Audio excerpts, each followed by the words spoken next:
Deməli, biz sizlə keçən səfər danışmışdıq SQL əmrlərinin kateqoriyalarından. Və biz bu dərsdə sırf bəzi strukturları necə yaratmaq lazımdır, hansı əmrlərdən istifadə olunmalıdır, xüsusilə create, alter, drop, truncate, rename bunların hər birindən istifadə eləyəcəyik və həmçinin TCL-dən də istifadə eləyəcəyik. Deməli, məndə artıq bu formada qeyd eləmişəm. Vaxt getməsin deyə biz burada cədvəli hazır formada yaradacağıq. Hissə-hissə hər bir şeyi göstərəcəm sizə. Bu arada bir dəqiqə mən bunu run eləyim, silinsin. Okay. Tamam, gəldik başlayaq birincidən. Deməli, bizim eləyəcəyimiz şey nədir? Cədvəli yaratmaq ilk növbədə. Və bizim cədvəlimiz nədən ibarət olur? Sütunlardan ibarət olur. Sütunların içindəki dəyərlərdən ibarət olur, düzdür? Mən cədvəli yaradarkən ilk növbədə yazıram create table və cədvəlimə ad verirəm. Bu səfər artıq HR employees cədvəlindən istifadə edib, bu səfər artıq özümün şəxsi cədvəlim olacaq. Aysun employees adında cədvəlim olacaq. Və burada mənim sütunlarımı qeyd eləmişəm artıq ki, mənim cədvəlimdə sadəcə olsun employee ID, first name və salary. Başqa əlavə heç nəyə ehtiyacım yoxdur mənim hələ ki. Və mən burada tiplərini qeyd eləmişəm ki, number formasında olsun, varchar olsun, hansı ki biz bayaq danışmışdıq və salary number olsun. Okeydir. Mən artıq bunu run eləyə bilərəm. Və mən cədvəlimi run etdikdə, daha doğrusu query'mi run etdikdə avtomatik olaraq siz gördünüz ki, burada cədvəl yarandı Aysun Employees adında. Və mənim cədvəlim, gəlin biz cədvəlimizin içinə baxaq. Görək bizim cədvəlimizdə nələr var, nələr yoxdur. Deməli, employees. Okay. Mən bunu burada run eləsəm, görərəm ki, mənim cədvəlimin içi bomboşdur. Heç bir məlumat yoxdur. Niyə? Çünki mən heç bir məlumat daxil eləməmişəm. Bu normaldır. Və mən nə edirəm artıq? Və mən gəlirəm insert into əmrindən istifadə edirəm. Aysun employees, hansı ki cədvəlimin adıdır və bu da mənim sütunlarımın adıdır. İlk növbədə bunu qeyd edirəm və sonra values, dəyərlər, hansı dəyərləri əlavə edirəm? Deməli, employee ID 1 olsun, first name Aysun olsun və maaş da 1200 olsun. Bircə dənə sətirdən ibarət bir data olsun. Gəlirəm mən burada bunu run eləyirəm və burada görürsünüz ki, one row inserted. Artıq bir dənə sətrim mənim əlavə olundu, düzdür? Və mən gəlib burada yenidən ardıcıl eləyirəm ki, biz baxaq. Gəlib burada select ulduz from Aysun employees deyəndə mən görürəm ki, artıq cədvəlimə məlumat daxil olub. Bayaq isə heç bir məlumat yox idi. Və mən deyirəm ki, yox, bir dənə də qoy sətr əlavə edeyim, bir dənə də işçi var da, məndə biri də olsun. Gəlirəm yenə eyni şeyi fərqli value əlavə edirəm və yenidən select ulduz from Aysun employees deyəndə görürəm ki, aha, hər şey qaydasındadır.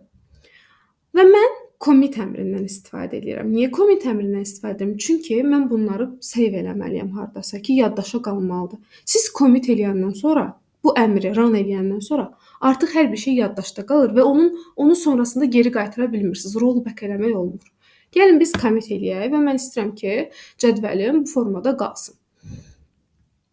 Yenidən cədvəlimi istəsəz run etmək, mən baxa bilərəm ki, mənim cədvəlimdə artıq hər bir bütün məlumatlar hazır şəkildə qeyd olunub. Mən amma deyirəm ki, artıq update set əmrlərindən istifadə edərək mən deyirəm ki, gəlin biz baxaq ki, employee ID-si 1 olan işçi var, hansı ki birinci burada qeyd olunub. Gəlin onun maaşını 3000 eləyək. Mən bu zaman update Aysun employees, yəni hansı cədvəli update eləyirəm? Aysun employees və set. Nəyi dəyişirəm? Salary-ni. Nəyə dəyişirəm? 3000-ə. Hardakı şərt qoyuram. Mən əgər bunu eləsəm, onda burada hamının maaşı bu qədər olacaq, düzdür? Gəlin məsələn, bunu run eləməyəcəm, daha doğrusu hələ ki eləmirəm. Gəlin məsələn, bunu ümumi run eləsək. Mən bunu update elədim. Gördünüz, burada da qeyd olundu ki, artıq bir dənə ROM update olunubdur. Mən yenidən burada baxsam, görərəm ki, Aysunun artıq maaşı 3000 olaraq qeyd olunub. Bayaq 1200 idi. Artıq dəyişdi, düzdür? İndi isə gəlin danışaq delete-dən. Bildiyiniz kimi mənim cədvəlimdə 2 dənə sətr var idi. 1 Aysun, 2 Nəzrin, düzdür?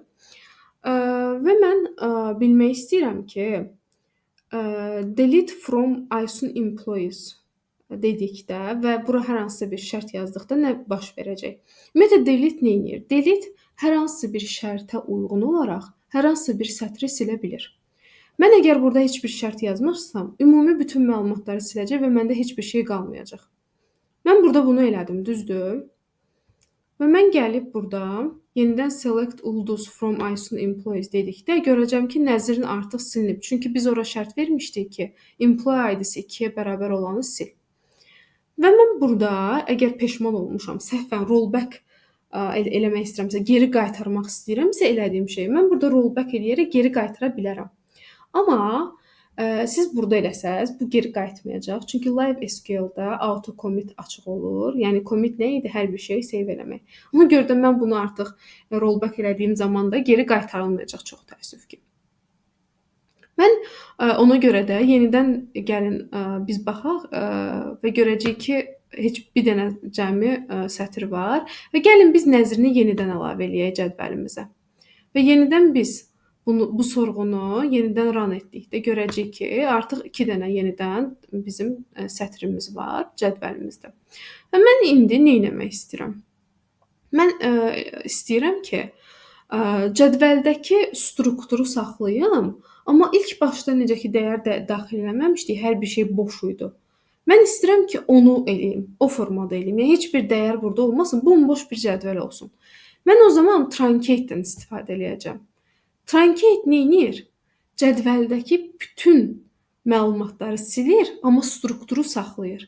Yəni mən yenidən bu sorğumu run etsəm, görəcəm ki, mənim strukturum olduğu kimi qalıb, yəni sütunlarım olduğu kimi qalıb, amma cədvəlimdə heç bir məlumat yoxdur. Bu oldu bizdə truncate əmri. İndi mən tutaq ki, nə etmək istəyirəm? Cədvəldə dəyişiklik eləmək istəyirəm. İstəyirəm ki, mən ora bir sütun daxil eləyim, çünki mən o zaman sütunu daxil eləməmişdim. İndi istəyirəm ki, sütunu daxil eləyim. Və mən burada alter table əmrindən istifadə eləyəcəm və mən bunu run eləyəcəm. Baxın, gördüyünüz kimi burada yazıldı ki, artıq dəyişildi cədvəlim. Və mən yenidən öz cədvəlimi seçəndə, gəlin seçək və run eləyək. Görəcəm ki, yeni bir sütun daxil oldu bura. Higher date sütunu daxil oldu. Və mən artıq istəmirəm, mənə lazım deyil bu sütun. Mən necə eləyə bilərəm ki, bu sütun ümumiyyətlə getsin və save olunsun, heç bir şeyə lazım olmasın. Bu zaman mən drop column əmrindən istifadə eləyəcəm. Yenidən cədvəli dəyişmək, alter table, nəyi dəyişirəm? Silirəm, drop column edirəm. Bu zaman bunu mən bu formada etsəm, görəcəm ki, yenidən gəlin sorğunu yazaq. Görəcəyik ki, higher date column artıq yoxdur. Bu formada bu şəkildə istifadə edə bilərsiniz. Sonrasında mən istəyirəm ki, tutaq ki, bir sütunun adını dəyişim, düzdür? Alter table-dan yeni bir sütunun adını dəyişmək istəyirəm. Bu zaman mən rename column eləyib first name-i, yəni first name adında olanı to name eləyirəm. Nəyə dəyişirəm? Name-ə dəyişirəm. İndi gəlin baxaq, mənim artıq cədvəlimdə first name sütununun adı olacaq name. Görürsüz? Name şəklində artıq sütunumun adı dəyişdi. Və mən artıq bu cədvəli istifadə eləmək istəmirəm, silmək istəyirəm. Mən bu kifayət qədər əməliyyat apardım, mən artıq bu cədvəli silmək istəyirəm. Mən bu zaman nə edəcəm? Mən artıq bu zaman drop table etməliyəm. Və bunu drop table etdiyim zaman siz görəcəksiniz ki, artıq buradan silindi. Drop'un mənası odur ki, drop təmiz cədvəlin strukturunu da, özünü də, hər bir şeyi silir. Çox təhlükəli bir əmrdir əslində drop. Amma yəni diqqətli olun. Baxın, delete nə edir? Müəyyən şərt qarşılığında sətr silir. Hər hansısa bir sətr verməmisinizsə, qalır, bütün hər bir şeyi silir təbii ki. Truncate nə edir? Truncate isə cədvəlin məlumatlarını, yəni dəyişənlərini, datalarını belə deyək, cədvəlin məlumatlarını silir, amma strukturu saxlayır. Bayaq görmüşdük, cədvəldə truncate əmrini etdik və bizdə sütunlar qaldı. məlumatlar silindi, amma sütunlarımız qaldı. Deməli bu o deməkdir ki, cədvəlin məlumatlarını silir, amma strukturu saxlayır. Drop isə hər şeyi silir. Cədvəli də, məlumatları da, məlumatları da, hər bir şeyi silir. Drop silir, süpürür, heç bir şey qalmır və görürsüz də burdan da artıq Aysun employees yoxdur. Mən yenidən gəlib təzədən tutaq ki, istəsəm ki, yenidən yaradım cədvəli. Mən gəlib yenidən yaratmalıyım ki, baxın, burada oldu. Və mən yenidən dropu etsəm, drop əmrini istifadə eləsəm, drop table-ı vursam, görəcəm ki, artıq yenidən Aysun getdi. Yəni bu bir növ silib commit eləməyə bənzəyir də. Yəni artıq hər bir şeyi silirik. Yəni bu əmrlərdən də sizə tam aydın oldusa, artıq biz növbəti videoya keçid ala bilərik. Yavaş-yavaş sona yaxınlaşırıq. İzlədiyiniz üçün təşəkkür edirəm. Sağ olun.